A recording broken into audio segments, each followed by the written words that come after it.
कहानी की शुरुआत एक्लिप्सो नाम के एक जादूगर से होती है जो रात को क्लब्स में अपने जादू के शोज दिखाया करता था। पर एक रात शो के बाद अचानक उसके ऊपर किसी ने हमला कर दिया और जब उसे वापस होश आया तो उसने देखा कि वो एक बिस्तर पर बंधा हुआ था। तभी उसकी नजर अपनी बगल में लेटे हुए एक आदमी पर पड़ी जिसका नाम बसारो था। उसका पूरा शरीर कुछ ज्यादा ही चमक रहा था। असल में बसारो का ये हाल काफी सारे एक्सपेरिमेंट करने की वजह से हुआ था। उधर गैरी नाम के एक पुलिस ऑफिसर को एक केस की तहकीकात के लिए बुलाया गया, जहाँ पहुँचने पर उसकी साथी सोफिया ने उसे बताया कि पिछली रात कुछ बच्चों ने क्लब में एंट्री न मिलने पर गुस्से में आकर पूरे क्लब को ही जला डाला। पर गैरी को अपने काम में कोई खास दिलचस्पी नहीं थी और उसके इसी बर्ताव की वजह से उसके बॉस ने उसे चेतावनी देते हुए अपने काम पर ध्यान देने को कहा। असल में गैरी पैक रॉयल नाम के एक सुपर हीरो ग्रुप का हिस्सा था, पर एक हादसे के बाद उसे ग्रुप से निकालकर सुपर हीरोज के केसेस सॉल्व करने में डाल दिया गया था और ऐसा करने में उसे बिल्कुल भी मजा नहीं आता था। इसी वजह से उसे डिमोट करके सोफिया नाम की एक ऑफिसर के नीचे काम करने को कहा गया था। उसी दिन कॉलेज में एक लड़के ने अपनी आग फेंकने की शक्तियों की मदद से सभी बच्चों पर हमला कर दिया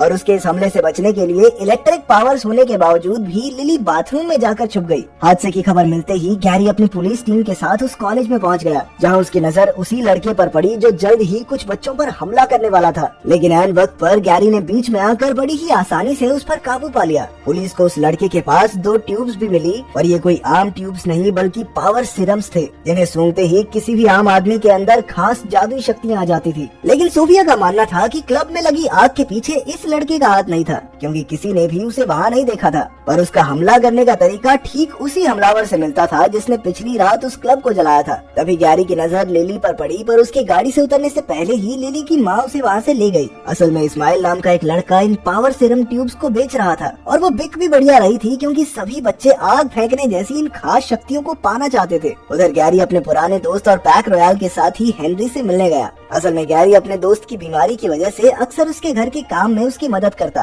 काम खत्म होने के बाद गैरी ने हेनरी से बच्चों में फैल रही इन शक्तियों के बारे में पूछा, जिसके बाद थोड़ी देर तक अपने डेटाबेस में छानबीन करने के बाद हेनरी ने उसे बसारो नाम के एक आदमी के बारे में बताया, जिसके पास बिल्कुल ऐसी ही आग फेंकने वाली शक्तियाँ थी। हेनरी के पास भी एक जगह से दूसरी जगह पर पल भर में पहुँचने की टेलीपोर्टेशन वाली शक्तियाँ थी। उधर रूडी नाम के एक आदमी ने अपने बॉस नाजा को लिली और उसकी शक्तियों के बारे में बताया, जिसके बाद उसने रूडी को लिली पर नजर रखने का आदेश दिया। असल में पावर सिरम्स के पीछे नाजा का ही हाथ था और अब वो अलग अलग तरह की शक्तियाँ इकट्ठा करना चाहता था। रूडी ने तुरंत लिली से दोस्ती करने का नाटक किया ताकि वो उसके ऊपर नजर रख सके। उधर पुलिस स्टेशन में सभी को क्लब की वीडियो दिखाई गई, जिस पर गैरी का मानना था कि इस हादसे के पीछे बसारो का हाथ हो सकता है। पर फिलहाल उनके पास बसारो के खिलाफ कोई सुराग नहीं था और इसीलिए उसने हेनरी से मदद मांगी, जिसने उसे कलीसो से मिलने को कहा, क्योंकि बसारो के जेल से निकलने के बाद कलीसो ने ही उसकी मदद की थी। असल में कलीसो भी पैक रॉयल की ही एक सदस्य थी और अब वो रास्ते से भटके हुए सुपर हीरोज के लिए एक रिहैब सेंटर चलाती थी। कलीसो अपनी शक्तियों से कुछ मिनट आगे का भविष्य देख सकती थी और अपनी इस ताकत से वो काफी लोगों की मदद भी करती थी।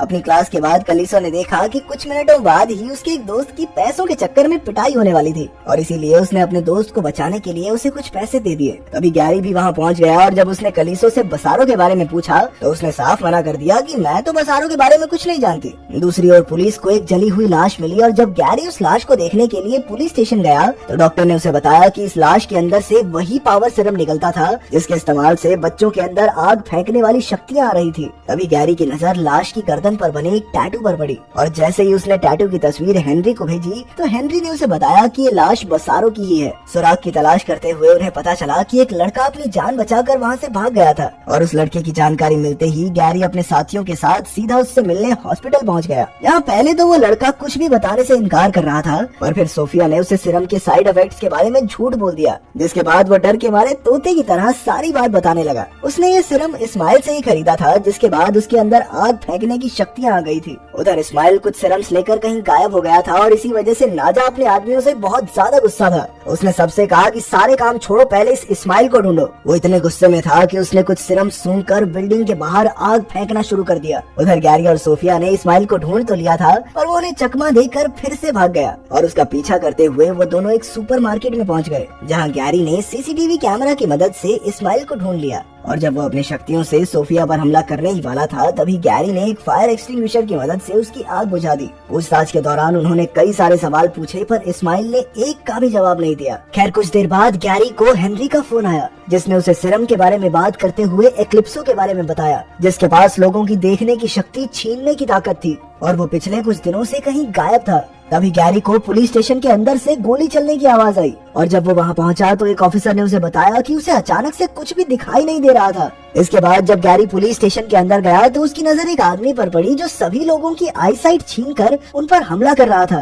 तभी गैरी को सोफिया के चीखने की आवाज आई और सोफिया के पास पहुंचकर उसने देखा कि किसी ने उसकी भी आईसाइट छीनकर उसे नीचे धक्का दे दिया था, लेकिन गैरी ने अपनी शक्तियों से सोफिया को हवा में ही रोककर उसे बचा लिया। वहीं इस्माइल ये चीज देखकर बहुत ज्यादा हैरान था। पुलिस स्टेशन से भगाने के बाद नाजा के आदमी इस्माइल को सीधा उसके पास ले आए, जहां इस्माइल ने नाजा को गैरी और उसकी शक्तियों के बारे में बताया, पर इसके बावजूद भी नाजा ने उसे मार ही दिया। उधर नाजा का एक आदमी कैलिस्टो के कुछ स्टूडेंट्स को एक नया सिरम बेच रहा था। उधर कैलिस्टो को ये अंदेशा हो गया था कि उसके स्टूडेंट्स के साथ कुछ बुरा होने वाला है। असल में सिरम्स के अंदर ज्यादा डोज होने की वजह से उन स्टूडेंट्स के ऊपर साइड इफेक्ट हो गया था। कैलिस्टो अपने स्टूडेंट्स को बचाने के लिए भागी, पर तब तक बहुत ज्यादा देर हो चुकी थी। उधर पुलिस स्टेशन में लिली की मां ने गैरी को लिली के गायब हो जाने के बारे में बताया। असल में लिली नाजा के पास थी जो उसकी शक्तियों की मदद से नए सिरम बनाने की तैयारी में लगा था। इसके बाद गैरी तुरंत ही लिली के घर की तलाशी लेने पहुंचा, जहां उसकी मुलाकात कैलिस्टो से हुई। कैलिस्टो लिली को ढूंढने में गैरी की मदद करना चाहती थी, पर गैरी ने इसके लिए साफ इनकार कर दिया।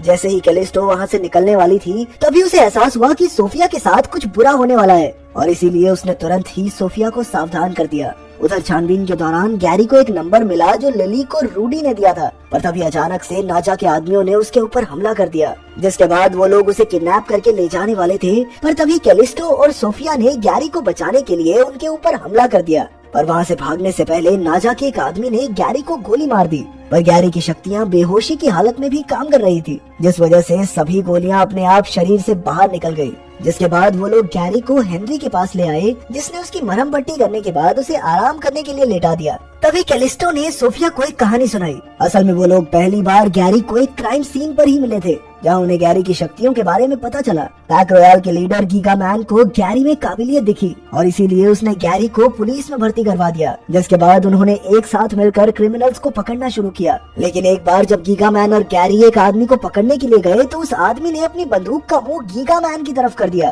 गैरी बहुत नया था और उसे अपनी शक्तियों का इस्तेमाल करना ठीक से नहीं आता था, पर फिर भी उसने कोशिश करने का फैसला किया। पर उसकी इसी कोशिश के चक्कर में उस बंदूक से चली हुई गोली एक एक्सप्लोसिव टैंक में जा लगी, जिसके बाद एक बहुत बड़ा धमाका हुआ जिसमें गीगा मैन की मौत हो गई। और इस चीज के लिए गैरी खुद को कभी माफ नहीं कर पाया। इस हादसे के बाद उसने अपनी शक्तियों का इस्तेमाल करना भी बंद कर दिया था। असल में लिली गीगा मैन की ही बेटी थी और उसमें भी अपने पिता की तरह इलेक्ट्रिक पावर्स हैं। इसके बाद उन्होंने पता लगाया कि लिली के कमरे में मिला वो नंबर असल में सुपर हीरोज की साइकोलॉजिस्ट का था। जिसके बाद हेनरी एक पेशेंट बनकर उसके क्लिनिक पहुंचा। उसने चुपचाप वहाँ एक ट्रैकर लगा दिया, जिसकी मदद से वो लोग उस साइकोलॉजिस्ट की सारी बातें सुन सके।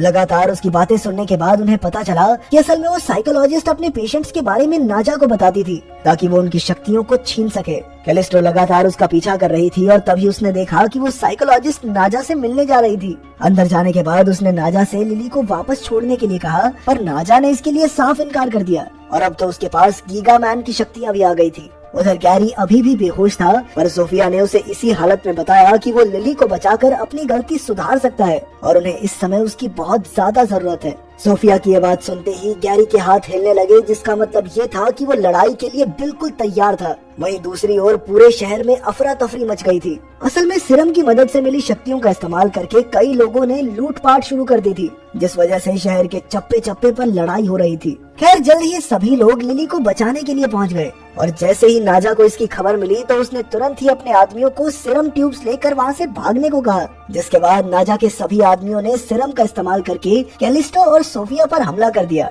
उधर हेनरी भी अपनी शक्तियों का इस्तेमाल करके नाजा के आदमियों से लड़ रहा था। नाजा लिली को पकड़कर वहां से भागने की फिराक में था, पर तभी ऐन वक्त पर गैरी वहां पहुंच गया, जिसे देखते ही नाजा ने उसके ऊपर लेजर से हमला शुरू कर दिया।